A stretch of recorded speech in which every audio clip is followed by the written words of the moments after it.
This is the first video to section 3.2. We'll be talking about independent and mutually exclusive events. Two events, A and B, are independent if one event occurring does not affect the chance of the other event occurring. For instance, if you roll a die and your first outcome is, say, a 3, that does not affect your next roll of the dice whatsoever. Two events are independent if the following are true. Notice the different way to show if two events are independent. We'll be using this third one in the next few examples. Always assume events are dependent unless you can show otherwise.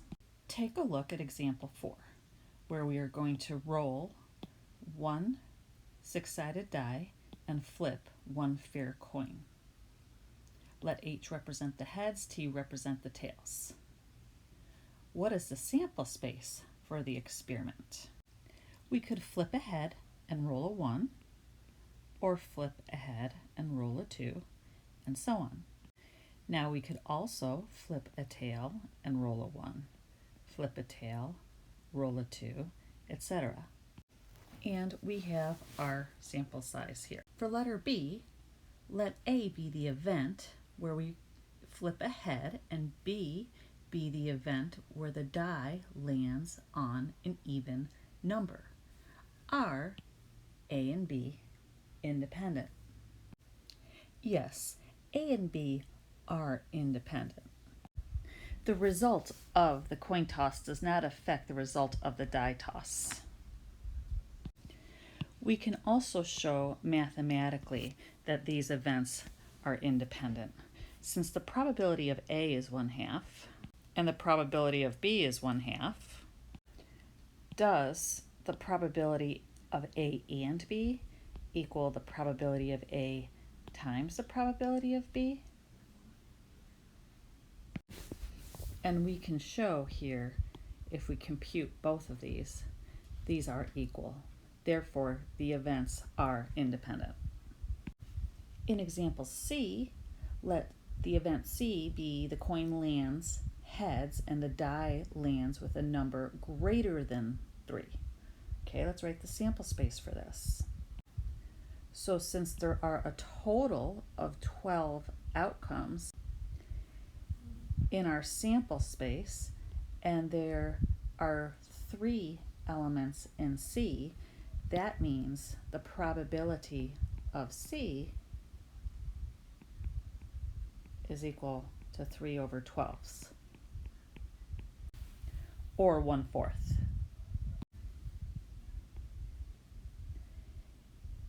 The sample space for B and C will be heads in a 4 and heads in a 6. So the probability of B and C is 2/12, or 1/6. Now let's try the probability of P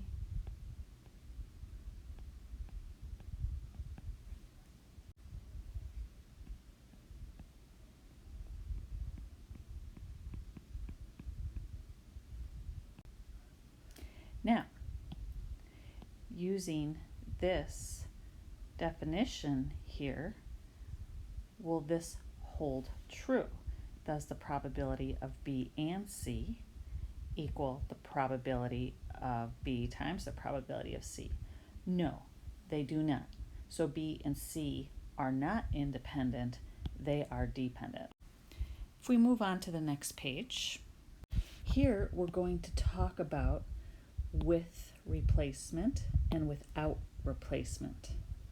Make sure to take a moment and read these following paragraphs. Let's jump to example 5. You have a fair deck of 52 cards with all 4 suits, clubs, diamonds, hearts, and spades, and 13 cards in each suit. 1 through 10, Jack, Queen, King. Notice that the 1 in this case stands for the ace. Now, suppose you pick 4 cards, but you don't put any cards back into the deck. The card you pick will be the Queen of Spades, the Ace of Diamonds, the Ace of Clubs, and the Queen of Diamonds. Now, suppose you pick 4 cards and put each card back before you pick the next card. Your cards are the King of Hearts, the 7 of Diamonds, the 6 of Diamonds, and the King of Hearts again. Which of these did you sample with replacement and which did you sample without replacement? Well, in letter B, since you put the cards back, B was with replacement. However, in letter A, you did not put the cards back before you picked the next one. So this was done without replacement. And that is the end of the first video for section 3-2.